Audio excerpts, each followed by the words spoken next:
शेतकऱ्यांमध्ये चार्ज कुठं गेलाय कुठं, तरी सुद्धा सगळे शेतकरी गप्प आहेत. त्या अनुषंगाने मी स्वतः ऊसदर नियंत्रण समितीवर काम करतोय. मी शासनाच्या एखाद्या मुख्य कमिटीवर आहे. मी मागच्या 3 दिवसापूर्वी मी एक मेल केला आणि मेल मध्ये सोलापूर जिल्ह्यातल्या जेवढे साखर कारखान्यांनी ऊसाची बिलं दिली नव्हती त्या साखर कारखान्यांची नावं टाकून साखर आयुक्तांना मेल केला आणि तातडीनं साखर आयुक्तांनी त्याच्यावर ऍक्शन घेतली आणि सगळ्या साखर कारखानदारांना खुलासा विचारला. तुम्ही गाळप हंगाम बंद होऊन सुद्धा 60 दिवस झाले तरी ह्या शेतकऱ्यांची ऊसाची बिलं दिले का नाहीत हे आम्हाला लेखी कळवावं म्हणून. आता शासनाचं काम तुम्हाला कागदावर चालू झाल्यानंतर लक्षात येईल की किती दिवसांनी कोणाला कळणार आहे, त्याचा कधी पैसे आपल्याला मिळणार आहेत ते. आताशी शासनाने प्रोसेस चालू केली कारखानदारांना शॉकआउट नोटीस काढायला. एक पहिली नोटीस सगळ्या साखर कारखानदारांना निघालेली आहे. मला सांगा 2 महिने झालं जर आपल्याला ऊस घालून जर पैसे मिळत नाही म्हणल्यानंतर आज आपले शेतकऱ्यांची अवस्था काय. तरी सुद्धा आपण सगळ्यांनी मिळून कारखानदारांच्या विरोधात उभा राहू आणि कारखान्याची बिलं मिळवून देण्यासाठी सुद्धा प्रयत्न करू. त्या दरम्यानच्या काळामध्ये मी पुन्हा पहिल्या विषयावर येतो की मीटिंग ही बैठक आमची संपत असताना या तालुक्याचे भाजपचे नेते आदरणीय रणजित भैया, विक्रम दादा आणि माजी खासदार रणजित सिंह निंबाळकर हे त्या मीटिंगला आले. आमची आणि मंत्री महोदयांची चाललेली बाचाबाची त्यांनी प्रत्यक्षपणे ऐकलेली होती. त्याच्या अगोदरचं पण आता भांगे मालकीचं समोर आहे, मला सांगायला काय हरकत नाही. मीटिंग मला वाटते 3:30 ची मीटिंग 3:30 ला चालू झाली. 3:30 ला मीटिंग चालू झाल्यानंतर तुमच्या तालुक्याचे आमदार नारायण आबा मीटिंगला आले, बसल्यासारखं केलं, मीटिंगला तिथं आलेल्याची सही केली आणि 5व्या मिनिटाला नारायण आबा मीटिंग मधून निघून गेले. काय निलेशांना बरोबर आहे का? बर्णे मामा बी गेले. बर्णे मामांची बी तशीच कंडिशन. बर्णे मामाने सुद्धा मीटिंगला सही केली आणि मला म्हणले आता अधिवेशनाची लक्षवेधी लागली, मी चाललो. ही दोघही की बाबा आज ही लोकप्रतिनिधी आहेत, यांच्याकडे डिसिजन मेकिंग पॉवर आहे. ह्या माणसांनी जर आपल्याकडे पाठ फिरवली तर आपण न्याय कुणाकडे मागायचा ही सुद्धा प्रत्येकाने चिंतन करून घेतलं पाहिजे आणि कन्फर्म केलं पाहिजे. अरे आपलं चुकतंय का, आमचं बरोबर आहे हे तर तुम्ही बघा. ही दोघं निघून गेली आणि शेवटच्या मीटिंगच्या 4:30 ते 4:45 दरम्यान मी ही पहिली 3 नावं घेतलेली आणि त्या दरम्यानच पुन्हा 4:45 वाजता नारायण आबा. माझ्या फोटोच्या माझी जी क्लिप आहे त्या फोटोत सुद्धा नारायण आबा साईडला उभा राहिलेलं तुम्हाला दिसत असतील, तुम्ही फोटो झूम करून बघा. ती आल्यानंतर आमची मीटिंग संपल्यानंतर हे सगळेजण विखे पाटलांसमवेत बसले आणि बैठकीत काय निर्णय झालाय हा सगळा त्यांनी गोषवारा बघून घेतला. त्या दरम्यानच्या काळात आम्ही थोडस रिॲक्ट झाल्यामुळं हर्षवर्धन पाटलांनी हाताला धरून आम्हाला बाजूला नेलं. चला आम्ही तुम्हाला समजावून सांगतो की इथं काय व्हायचंय काय नाही. ती त्यांची ती ही सगळेजण बसले. दोन्ही रणजित भाई असतील, विक्रमदादा असतील, माझे खासदार रणजित निंबाळकर, नारायण आबा हे सगळे बसले. मला वाटतं राहुल कुल सुद्धा होते, प्रदीप गारटकर आणि प्रवीण माने ही सगळी मंडळी तिथं त्या मीटिंग मध्ये. त्यांनी फक्त गोषवारा सगळा वाचून घेतला आणि मीटिंग संपली. आम्ही खाली आलो आणि मंत्रालयातून आम्ही गाडीत बसून ज्यावेळेस निघालो त्यावेळेस आमची शेतकरी प्रतिनिधी म्हणून अंकुश आप्पा पाडोळे होते, पुन्हा कांदलगावची 2 मंडळी होती, महेंद्र पाटील आणि बंडू नवरे आणि निलेश बंडगर सर होते आणि बंडगर सर, काय म्हणायचे बंडगर सर सुद्धा होते. आमचा गाडीत असा हिला कारण आजची मीटिंग मात्र आपल्या शेतकऱ्यांच्या विरोधातली मीटिंग आहे आणि यातून मात्र हे उजनी पर्यटन झाल्याशिवाय शासन सोडणार नाही असं दिसतंय आणि कायद्याच्या बडला ठेवून आज शासन आपल्या जमिनी घेणार आहे एवढं मात्र निश्चित आहे. हे आम्हाला त्या मीटिंग मधून समजलं होतं. त्यामुळे आम्ही प्रचंड कमालीचा नाराज झालो. 5:30च्या दरम्यान आम्ही एक्सप्रेस हायवेला लागलो आणि एक्सप्रेस हायवेवरून पुढे निघालो की बाळासाहेब बातम्या पडायला सुरुवात झाली की फोटो आणि बातम्या की ही उजनी धरणग्रस्तांची जमीन आम्ही जाऊन देणार नाही आणि हे 2 शासन निर्णय आम्ही रद्द केलेले आहेत, अशा इथल्या नेत्यांनी सगळ्या बातम्या त्या दिवशी संध्याकाळच्याला फोटो सहित फिरवल्या. मग आमच्या अशा अवस्था झाली की आता काय ही लोकप्रतिनिधी ही सगळी किती खोटं बोलते ती आणि श्रेयवादासाठी एवढं सगळं करते ती की खरं काय चाललंय मंत्रालयात ती वेगळंच आहे आणि हिथं आपल्याला ह्या सगळ्या शेतकरी बांधवांना जे सांगायचंय ती वेगळंच सांगितलं जात आहे. त्यात तर 1-2 लाईन अशा होत्या की जिल्हा परिषद पंचायत समितीच्या निवडणुकीमध्ये आम्ही जे दिलेलं ठोस आश्वासन आहे त्या आश्वासनाची पूर्तता केली ही वाक्य आहे त्या बातमीत. तुम्ही बघा त्या हे बाबतीत सुद्धा. ह्याच्यावर मात्र सगळ्यांनी चिंतन करायला पाहिजे की कुणी कोणत्या नेत्याबरोबर असतील त्याच्याशी आम्हाला दुमत नाही, पण वास्तव कुठं काय चाललंय हे पण तुम्हाला माहित असलं पाहिजे की अंधभक्त बनण्यात अर्थ नाही काय. आणि जे आपल्याला कुणाला आपण त्यांना नेते म्हणतो ते आपल्याला सगळ्याला ग्रहित धरलेलं असतं. त्यांनी ही काय करतील, हे आपलीच आहे ती, चला ग्रहित धरून हे सगळं नेते मंडळींचं काम आहे. आणि कुठल्याही जे आज हे सगळे तालुक्याचे नेते आहेत, चालूचे आमदार असतील किंवा माझे आमदार असतील, ह्यांचा कोणाचाही ह्या उजनी प्रकल्प उजनी पर्यटन केंद्र करायला अजिबात विरोध नाही, सगळी सहमत आहे. या बाबतीत तुम्ही मागच्या 8 दिवसापूर्वीचं अधिवेशनाचं जर कामकाज बघितलं तर 35 मिनिटाची एक लक्षवेधी लागलेली होती आणि त्या 35 मिनिटांमध्ये विधान परिषदेचे आमदार रणजितसिंह मोहिते पाटलांनी आवर्जून सांगितलेलं आहे की 250 कोटी रुपये गेले 1.5 वर्ष झालं शासनाने उजनी पर्यटनासाठी मंजूर केलेले आहेत, पण ते पेंडिंग आहे. त्या पैशाचा विनियोग लवकर करा आणि शासनाचा महसूल वाढवा. म्हणजे उजनीचं पर्यटन करा ही त्यांची मोहिते पाटलांची भूमिका आहे. उजनीचं पर्यटन करा ही चालू आमदार अभिजित पाटलांची भूमिका आहे. उजनीचं पर्यटन करा ही आता भाजपमध्ये गेलेले रणजित भायांची भूमिका आहे. मग ह्याला विरोध करणार कोणी? तुमच्या जमिनी ज्या वेळेस जायला लागलेल्या आहेत, आमच्या जमिनी ज्या वेळेस जायला लागल्या, परवा दिवशी मागच्या 4 दिवसापूर्वी आमच्या जमिनी गुन्हे आलेल्या खात्याकडनं आम्हाला नोटीस आल्या. नोटीस कशा आल्या? 12 मार्चला इनवर्डचं पत्र आउटवर्डचं पत्र फाडलंय आणि शनिवारी मला वाटतं 14 मार्चला नोटिसा 5 वाजता संबंधित जलसंपदा खात्याच्या त्या कोण माणूस आहे खालचा त्यांनी येऊन आम्हाला बजावल्या. आता आमची जमीन माझं 1 एकर सुद्धा जमीन त्या उजनी धरणात जात नाही, पण आम्ही कळते 7-12 होल्डर आहोत. आम्हाला नोटीस अशी होती की तुम्ही तुमच्या जमिनीचे हद्दी आणि खुणा तुम्ही करायच्या त्या कायम, म्हणून तुम्ही आम्ही जमीन मोजायला येणार आहे, तुम्ही तिथं हजर व्हा. शनिवारी संध्याकाळला मला सांगा, दुसऱ्या दिवशी रविवार आहे आणि सोमवारी सकाळी 11 वाजता शासनाची माणसं जमीन मोजायला उजनीत येणार आहे. काय अवस्था झाली असेल ह्या उजनीतल्या सगळ्या शेतकऱ्यांची भावांना? शेवटी गड्ड्यांतर आमच्या उजनीवर आलंय, उद्या शिराळवर येणार आहे, परवा दिवशी सुरलीवर येणार आहे, पुन्हा एक 15 दिवसांनी 2 महिन्यांनी अकोल्यावर येणार आहे. अकोल्यात झाले की पुन्हा फुलजळगावला सुद्धा येणार आहे भावांना. मग त्यावेळेस कोण तुम्ही ज्या ज्या लोकप्रतिनिधींचं काम करताय, ज्या ज्या पक्षाचं काम करताय, ती माणसं तुमच्या बरोबर इतर रस्त्यावर उतरणार आहेत का? हा सुद्धा प्रश्न माझा तुम्हाला असणार आहे. एक कुणी मायचा लाळ येणार नाही.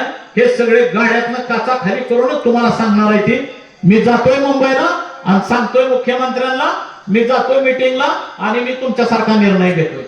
ह्याच्यापेक्षा वेगळं वास्तव काय सुद्धा होणार नाही.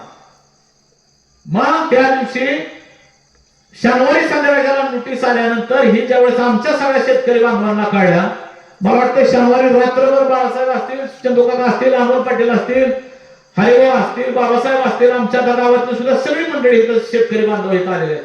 ह्या सगळ्यांनी जागरण करून सगळ्या अधिकारी, शासनाचे सगळे अधिकारी आहेत, जलसंपदा मंत्री आहेत, मुख्यमंत्री आहेत, यांना सगळ्यांना निवेदन तयार केली रात्रभरात.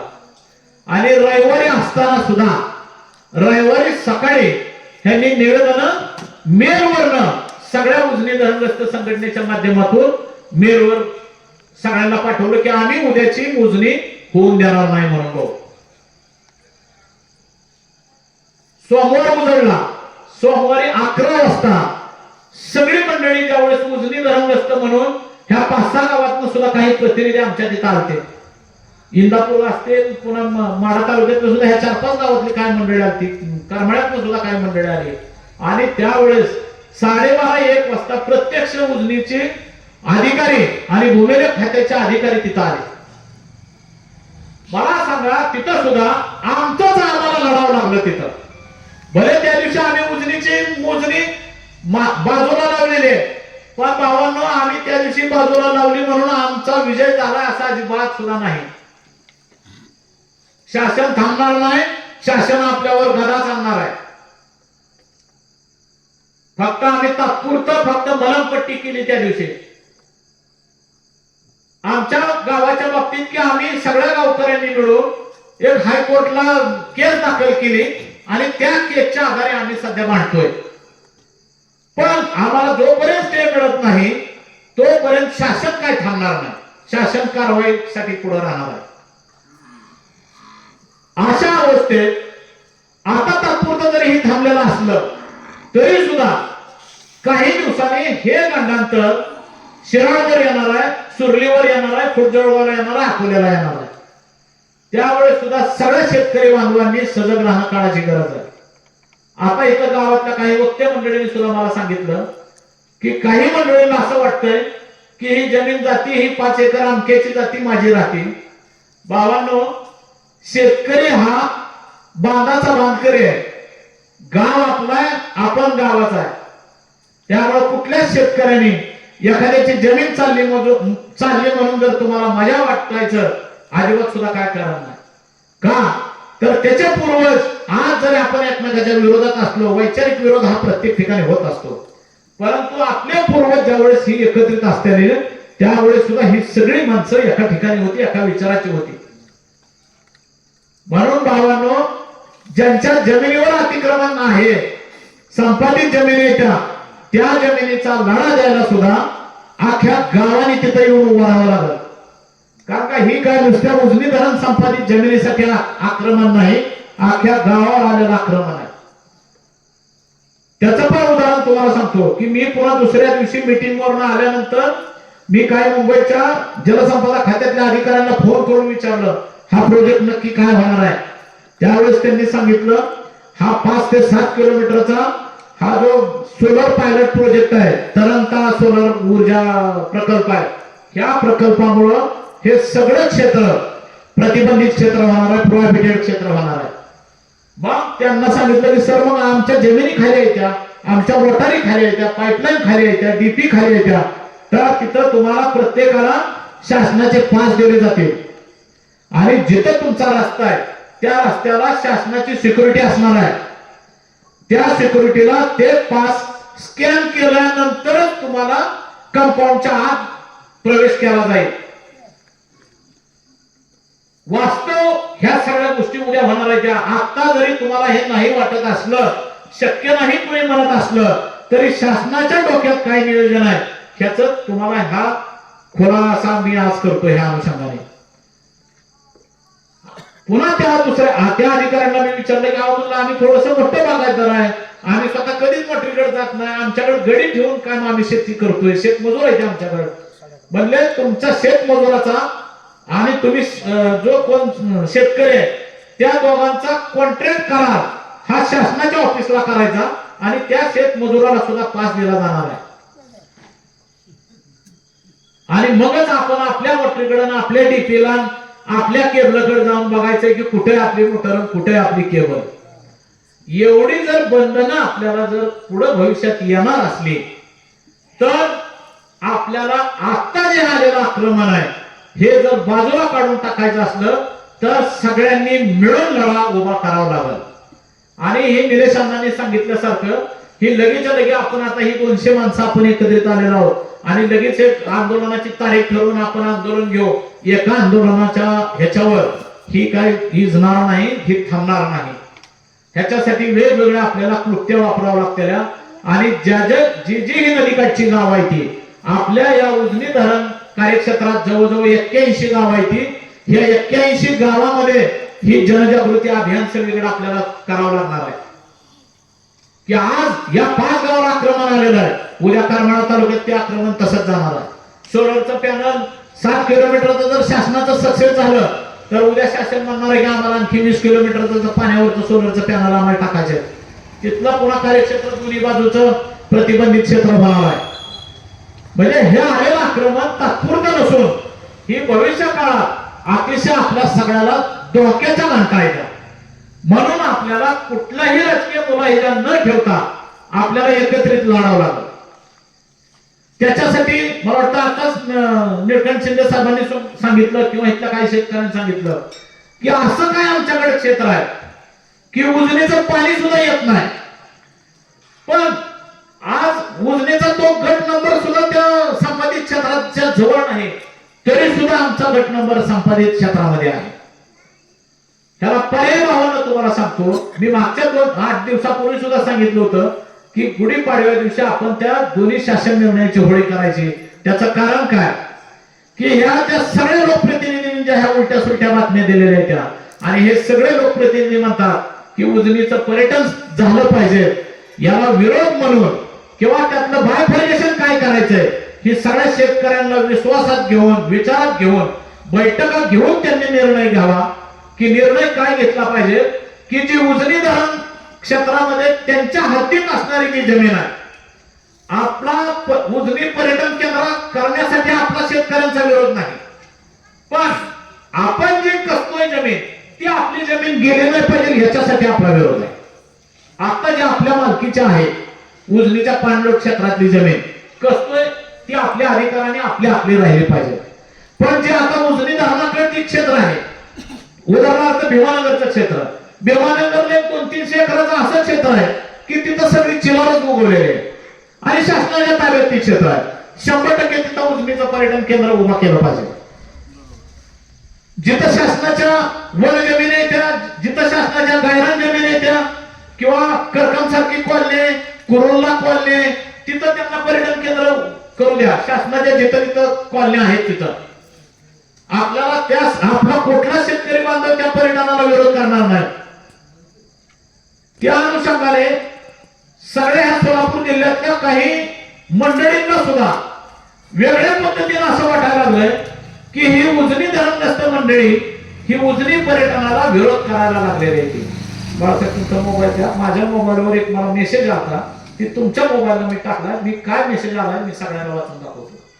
की तुम्ही उजनी पर्यटनाला विरोध करायला लागलाय आम्ही प्रामाणिकपणे सगळ्यांना सांगतोय की आमचा उजनी पर्यटनाला विरोध नाही आमच्या ज्या पूर नियंत्रण रेषेच्या 110% धरण भरल्यानंतर राहिलेलं जे क्षेत्र आहे ती क्षेत्र जो शेतकरी जो आज वहिवाटतोय कसतोय ती जमीन त्याची त्याला सातबारा मालकी करून द्या त्याला तुम्ही धक्का लावता कामा नाही पर्यटन काय तुम्हाला पाहिजे तसलं करायचं ती करा जे तुमच्या ताब्यात असणाऱ्या जमिनीवर करा पण शेतकऱ्यांची कसणारी जमीन ताब्यात घेऊन तुम्हाला पर्यटन करणार असाल तर आमचा विरोध राहील पण तरी सुद्धा बऱ्याच लोकांचे गैरसमज झालेले आहेत आणि त्यातून सुद्धा मला आज 4 वाजता एक मेसेज आलाय मेसेज तुम्हाला वाचून दाखवतो म्हणजे खूप मोठा माणूस आहे तो मेसेज करणारा सुद्धा सर पर्यटन स्थळाला विरोध करू नका यामध्ये तुमचाच फायदा आहे पुढे जाऊन सगळे लॉज हॉटेल रिसॉर्ट तुमच्या जवळ होतील तुम्हाला डॉलर मध्ये पैसे कमवायची ही संधी आहे सगळे जग तुमच्या उजनीत येईल देश विदेशातील सगळे पर्यटक तुमच्या घराभोवती तुमच्या गावात येऊन जातील खूप सारी प्रगती होईल त्यामुळे पर्यटन क्षेत्राला विरोध करू नका मी त्या अधिकाऱ्याचं त्या माणसाचं नाव सांगणार नाही खूप मोठा ती व्यक्ती आहे दुकान कला केंद्र कुठं करायचं मग त्यांचं जर असं आपल्याला जर ही असलं ही काय मेसेज तर विचार करण्याची वेळ आहे भावांनो की त्यांना असं वाटायला लागलं की शेतकरी हा पर्यटनाला विरोध करायला लागला पण याच्यावर सुद्धा आपण सगळ्यांनी मिळून ठाम निर्णय घेऊ की आपला उजनी पर्यटनाला विरोध नाही आमच्या ज्या जमिनी आहेत त्या जमिनी हक्काच्या जमिनी पूर्वजांच्या ज्या कसतोय पण आमच्याकडे सातबारा सदरी आज मालक आम्ही नाही मालक आज उजनी धरण संपादित आहे ती जमीन सोडवून घेण्यासाठी आपल्याला लढा उभा करावा लागेल. आणि त्या लढ्याचं स्वरूप मी आणखी एक तुम्हाला सांगतो की मे मध्ये आपलं उजनी धरण जवळजवळ मायनस स्टेजला येतं. मायनस झाल्यानंतर उजनीच्या पाण्याची धार खूप कमी पाण्यात जाते आणि सगळं क्षेत्र रिकामं होतं. त्यावेळेस मला असं वाटतं तुम्ही सगळ्यांनी होय नाही ह्या वेळेस आपण पुन्हा बऱ्याचशा ह्याच्यावर सुद्धा चर्चा होणार आहे त्या की तशा ज्या वेळेस उजनी मायनस जाईल 50% 60% ज्या वेळेस उजनी मायनस जाईल त्या स्टेजला त्या उजनीच्या परिसरामध्ये आपण मंत्र्यांची वेळ घेऊन सगळ्या आमदारांची वेळ घेऊन आपण तिथं धरणग्रस्तांचा मेळावा तिथं लावायचा त्या रानात आणि तिथं त्यांना दाखवून द्यायचं की हे उजनीचं मायनस पाणी हित आहे 110% भरल्यानंतरची कोंडरे हित आहे आणि राहिलेल्या जमिनी आम्ही कसतोय. ती लोकप्रतिनिधी ते मंत्री महोदय जर तुमच्या इथं बांधापर्यंत आले तर त्यांना तुमची दहाकता कळेल. हाच कार्यक्रम तुम्ही जर एखाद्या मंगल कार्यालयात घेतला एखाद्या हॉलमध्ये घेतला त्याचा काही दहाकता कळणार नाही. हा कार्यक्रम उजनीच्या दारातच घ्यावा लागेल. त्यांच्या गाड्या तिथपर्यंत आपल्याला न्याव्या लागत्या. त्याच्यासाठी सुद्धा आपल्याला सगळ्यांना तो मेळावा जास्तीत जास्त मोठा करण्यासाठी सुद्धा आपल्याला सगळ्यांना एकत्रित यावं लागेल आणि तिथं खाली उजनी धरणग्रस्तांची ताकद सगळ्यांच्या लक्षात येईल. हजारो लोक त्या उजनीच्या त्या क्षेत्रामध्ये ज्यावेळेस सरकारला दिसतील ना त्यावेळेस मात्र सरकार पुनर्विचार करायचा निर्णय घेतल्याशिवाय राहणार नाही की आम्ही मात्र शेतकऱ्यांची जमीन घेऊ शकत नाही. का तर शेतकरी हा सगळा उजनी बॅकवॉटरचा शेतकरी सगळा पेटून उठलाय ही सरकारच्या लक्षात येईल. म्हणून भावांनो पुढे आपल्याला एक खूप मोठा शेतकरी मिळावा पण उजनीच्या खोऱ्यातच आपल्याला राहावं लागेल. कुठं पण जिथून रस्ता सगळ्यांना सोयीचा आहे उजनीत लावू शिराळच्या एरियात लावू नाही तर अकोल्यावर जिथं ज्यांना कुठं सोयीचा आहे तिथं तो एरिया की तिथून त्यांना धरणाची भिंत पण दिसली पाहिजे आणि हा शेतकऱ्यांचा सगळा जमिनीचं कार्यक्षेत्र आणि हे पेटून उठलेला शेतकरी पण त्यांच्या लक्षात आला पाहिजे. तरच मंत्रिमंडळाची झोप उडल आणि सीएम साहेबांपर्यंत ह्या गोष्टी तिथपर्यंत गेल्या तरच आपल्या आपल्या जमिनी वाचणार आहेत. म्हणून आपण सगळ्यांनी मिळून इथून पुढच्या काळात सुद्धा आपल्याला लढा उभा करावा लागेल आणि सगळ्यांनी एकत्रित या. राजकीय पायजोड बाजूला ठेवा कारण का राजकारणातून काही ठराविक लोकांचीच प्रगती होती. ज्यांची प्रगती झाली ते लालचे आहेत.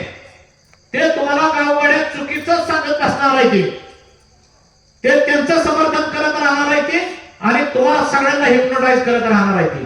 पण बोलायला तुम्ही बोलायचं का नाही हे मात्र प्रामाणिकपणे तुम्हाला तुमचाच निर्णय घ्यावा लागणार आहे. म्हणून सगळ्यांनी एकत्रित या आणि जाता जाता एकच भावानं शेवटचं उदाहरण सांगतो आणि मी थांबतो कारण मी प्रत्येक ठिकाणी मला हे उदाहरण सांगायचं. ही माझी पोटतिडीक आहे. मी बघितलेल्या काही गोष्टी आहेत त्या आणि ज्या गोष्टी पटत नाही त्याच्यावर प्रहार करायची सवय आम्हाला लागली.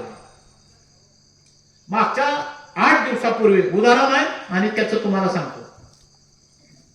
मागच्या 8 दिवसापूर्वी धाराशिव जिल्ह्यातल्या एका नेत्यांनी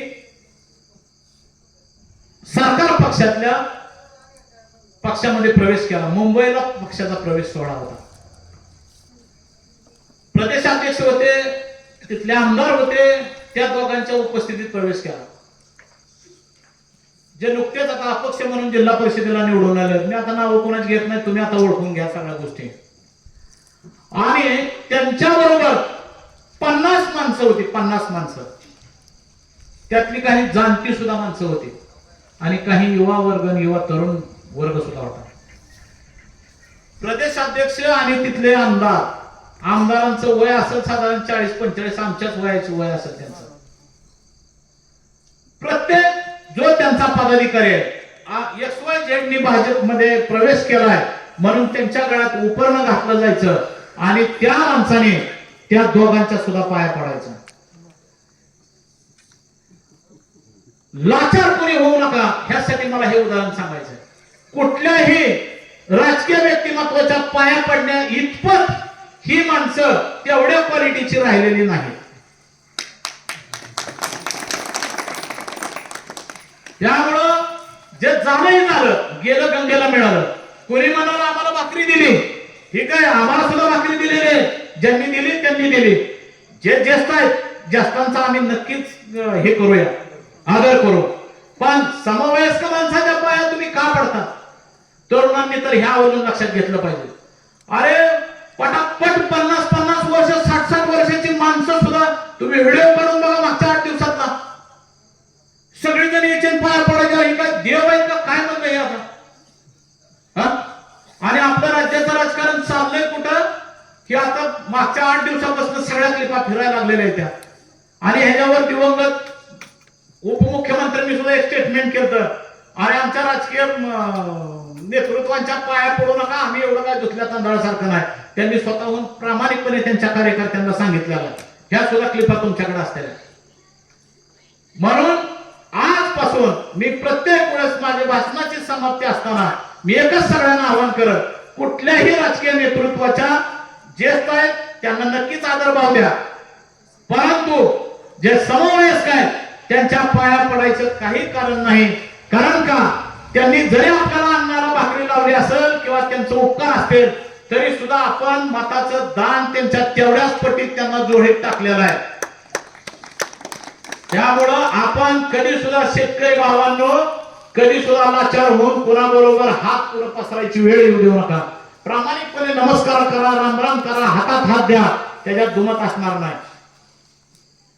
या काही गोष्टी जर आपण सगळ्यांनी पाळल्या तर आपल्याचा स्वाभिमान जागा झाल्याशिवाय राहणार नाही. मी एवढंच बोलतो. आणि आज सुरलीकरांनी एवढं मोठे आज शेतकरी मेळाव्यासाठी गर्दी जमली की आज सगळे शेतकरी आहेत, म्हणजे उजनी धर्मस्थ शेतकरी आहेत आणि बाकीचे सुद्धा सगळे शेतकरी बांधव, मच्छीमार बांधव सुद्धा आज सगळे ह्या धर्मग्रस्तांची व्यथा ऐकण्यासाठी उपस्थित झाले. त्याबद्दल मी त्यांचं खूप खूप अभिनंदन करतो, खूप आभार मानतो. आणि पुढचा सुद्धा मेळावा असाच काय मेळावा कंदरमध्ये व्हायला पाहिजे, कधी शहरामध्ये व्हायला पाहिजे, अकोल्यात व्हायला पाहिजे, जळगावमध्ये व्हायला पाहिजे. कारण का ही 81 गावामध्ये आलेलं जर आक्रमण आपल्याला पडतवून लावायचं असेल तर जनजागृती ही आपल्याला 81 गावापर्यंत जाऊन आपल्याला करावी लागेल. एवढंच बोलतो आणि मी इथंच थांबतो. धन्यवाद.